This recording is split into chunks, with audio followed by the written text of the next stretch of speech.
देखिए हेलो दोस्तों ना वेरी वेरी इंपॉर्टेंट सवाल है जो साइंस का ना जो प्रीवियस ईयर का क्वेश्चन पूछा हुआ है ना जो railway group D NTPC JE या तो टेक्नीशियन ये सब में पूछा हुआ क्वेश्चन आप लोग के समक्ष पेश कर रहे हैं ना। जो कंटेंट अच्छा लगे ना तो आप लोग चैनल को प्लीज़ रिक्वेस्ट है कि चैनल को सब्सक्राइब कीजिएगा, लाइक कीजिएगा, शेयर कीजिएगा ना। आप लोग के लिए ना एनसीईआरटी के बुक से छांट कर और प्रीवियस ईयर्स का क्वेश्चन है ना, ऐसा क्वेश्चन आपको नहीं देखने के लिए मिलेगा, कोई भी यूट्यूब पर नहीं मिल सकता है। इतना इम्पोर्टेंट क्वेश्चन है ना।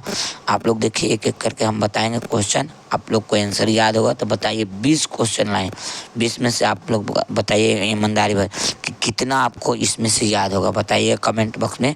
आप लोग आंसर करके बाद में भी कमेंट में बता दीजिएगा। हमारा यूट्यूब चैनल है ना, चैनल का नाम है खान जीएस एंड जीके। आप लोग चैनल को सब्सक्राइब कीजिएगा, यही चैनल का नाम है। अब क्वेश्चन क्या करें, निम्न में फॉर्मिक अम्ल का रासायनिक सूत्र है। Option number A COOH, option number B HCOOH, option number C HNO, option number D CHOOHN। आपका राइट आंसर क्या हो जाएगा बताइए आप लोग कमेंट बॉक्स में। राइट आंसर क्या हो जाएगा, बी हो जाएगा। क्या हो जाएगा, बी आपका राइट आंसर। अब अगले प्रश्न पर चलते हैं हम लोग। लैटिन भाषा में लाइटी को क्या कहा जाता है। तो ऑप्शन नंबर ए फॉर्मिक्स, ऑप्शन नंबर बी एसिटिक अम्ल, ऑप्शन नंबर सी नाइट्रिक अम्ल, ऑप्शन नंबर डी इनमें से कोई नहीं। तो आपका राइट आंसर क्या हो जाएगा, ऑप्शन नंबर ए फॉर्मिक्स। ऑप्शन नंबर ए फॉर्मिक्स होगा, ए होगा इसका आंसर। अब अगले प्रश्न पर चलते हैं हम लोग। किस अम्ल को ना किस अम्ल के प्रकार में को ना खाद्य और विस्फोटक बनाए जाते हैं। किस प्रकार के अम्ल से ना खाद्य और विस्फोटक बनाए जाते हैं। तो ऑप्शन नंबर है एसिटिक अम्ल, ऑप्शन नंबर बी कार्बोनिक अम्ल, ऑप्शन नंबर सी नाइट्रिक अम्ल, ऑप्शन नंबर डी इनमें से सभी। आपका राइट आंसर हो जाएगा सी हो जाएगा। क्या हो जाएगा, सी यानी कि नाइट्रिक अम्ल। अब अगले प्रश्न पर चलते हैं हम लोग। स्नेल का नियम परिभाषित करता है। Option number A sine i बट्टा sine r, option number B sine r बट्टा sine i, option number C A and B, option number D इनमें से कोई नहीं। इसका राइट आंसर क्या हो जाएगा, ए। क्या हो जाएगा, राइट आंसर ए आपका हो जाएगा। अब अगले प्रश्न पर चलते हैं हम लोग। किस बिंदु पर आपतित किरण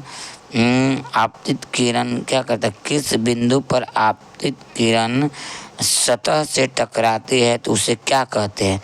तो ऑप्शन नंबर ए परिवर्तन बिंदु, ऑप्शन नंबर बी आपतन बिंदु, ऑप्शन नंबर सी आपतन कोण, ऑप्शन नंबर डी मुख्य अक्ष। तो इसका राइट आंसर हो जाएगा बी आपतन बिंदु। क्या हो जाएगा, आपतन बिंदु। अब बताइए अगले प्रश्न पर चलते हैं हम लोग। नारियल के रेशा में किस प्रकार का उत्तक पाया जाता है। ऑप्शन नंबर ए पैरेनकाइम उत्तक, ऑप्शन नंबर बी तरल उत्तक, ऑप्शन नंबर सी दृढ़ उत्तक, ऑप्शन नंबर डी एंड सी। तो आपका राइट आंसर हो जाएगा सी यानी कि दृढ़ उत्तक। क्या हो जाएगा, दृढ़ उत्तक हो जाएगा इसका राइट आंसर। अब अगले प्रश्न पर चलते हैं। आयोडीन स्टार्च को कैसा कर देता है। तो ऑप्शन नंबर ए नीला, ऑप्शन नंबर बी लाल, ऑप्शन नंबर सी बैगनी, ऑप्शन नंबर डी काला। तो इसका राइट आंसर हो जाएगा ए नीला हो जाएगा। क्या हो जाएगा, नीला। अब अगले प्रश्न पर चलते हैं हम लोग। निम्न में से कौन उन्नत किस्म का बहुलक है। ये देखिए इस प्रकार का क्वेश्चन कहीं नहीं मिलेगा।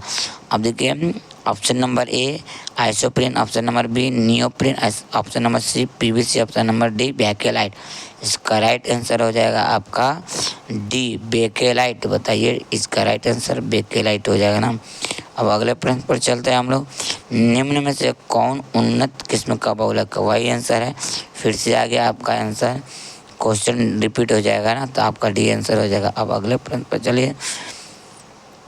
पी प्रकार के अर्धचालक के लिए ना अशुद्ध तत्व के रूप में किया जाता है, प्रयोग किया जाता है। Option number A bismuth, option number B boron, option number C arsenic, option number D phosphorus. तो आपका राइट आंसर हो जाएगा बी। क्या हो जाएगा, राइट आंसर बी बोरॉन का प्रयोग करते हैं। अब अगले प्रश्न पर चलते हैं। ताप बढ़ने से अर्धचालक का विशिष्ट प्रतिरोध में क्या होता है। ये देखिए फिजिक्स का कितना महत्वपूर्ण क्वेश्चन है। यहाँ ए में बढ़ता है, ऑप्शन नंबर बी में घटता है, ऑप्शन नंबर सी में अपवर्तित रहता है। देखिए अपवर्तित गलती टाइप हो गई तो अपवर्तित रहता है। ऑप्शन नंबर डी में शून्य हो जाता है। इसका राइट आंसर हो जाएगा बढ़ता है। क्या हो जाता है? बढ़ता है। ऑप्शन नंबर ए। अगले प्रश्न पर एक संकीर्ण का नामांकन किससे किया जाता है? यानी कि संकीर्ण का ऐसे मतलब क्या होता है? तो ऑप्शन नंबर ए ओम से, option number B decibel, option number C mho से।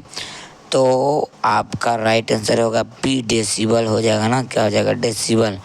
तो ध्वनि जानते हैं ना, ध्वनि संकीर्ण, ध्वनि को ही संकीर्ण बोलते हैं।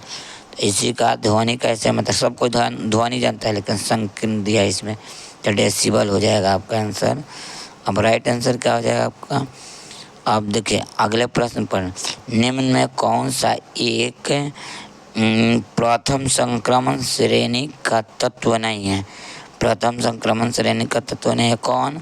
ऑप्शन नंबर ए लोहा, option number B chromium, option number C magnesium, option number D nickel. तो आपको ये कमेंट बॉक्स में आंसर बताना है, इसका राइट आंसर क्या होगा। आप लोग कमेंट बॉक्स में बताइएगा इसका राइट आंसर क्या होगा। अगले प्रश्न पर चलते हैं हम लोग। देखो निम्न में से कौन सा एक प्रथम संक्रमण श्रेणी का तत्व नहीं है? तो ऑप्शन नंबर ए लोहा, option number B chromium, option number C magnesium, option number D nickel. तो आपका इसका राइट आंसर हो जाएगा सी मैग्नीशियम। अब अगले प्रश्न पर चलते हैं हम लोग। रेडियो सक्रियता का मात्रक क्या होता है? तो option number A ohm, option number B curie, option number C siemens, option number D इनमें से कोई नहीं। तो आपका राइट आंसर हो जाएगा बी। क्या हो जाएगा? क्यूरी। क्या हो जाएगा? क्यूरी। रेडियो सक्रियता का खोज किसने किया था? आप लोग बताइएगा। हेनरी बैक्यूलर ने खोज किया था इसका। अब अगले प्रश्न पर चलते हैं हम लोग। निम्न में से कौन सा अम्ल विषैला होता है? सबसे ज़्यादा विषैला।